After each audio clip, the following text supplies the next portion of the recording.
মদিনার এক শান্ত ঘরে ছাত্ররা নীরবে বসে আছে। তাদের সামনে বসে আছেন মহান মুফতি ইমাম মালেক রহমতুল্লাহি আলাই। পরিবেশ ভরে আছে প্রশান্তি ও সম্মানে। ইমাম মালেক রহমতুল্লাহি কোমল কণ্ঠে হাদিস শিক্ষা দিচ্ছেন। ছাত্ররা মনোযোগ দিয়ে শুনছে। চারদিকে নীরবতা, শুধু তার শিক্ষার শব্দই ভেসে আসছে। ঠিক সেই সময় একটি বিচ্ছু ধীরে ধীরে তার পায়ের দিকে এগিয়ে আসে। কেউ বিষয়টি বুঝতেই পারে না। বিচ্ছুটি হুল ফোটাল।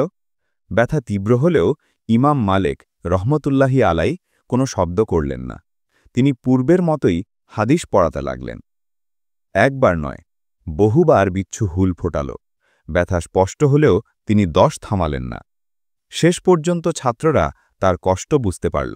তারা অবাক হয়ে জিজ্ঞেস করল, হুজুর, আপনি এত ব্যথা সহ্য করেও 10 বন্ধ করলেন না কেন?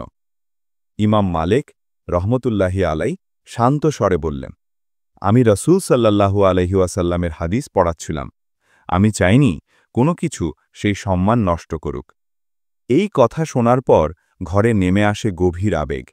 ছাত্ররা নীরবে তার ধৈর্য ও সম্মানবোধ দেখে মুগ্ধ হয়ে যায়।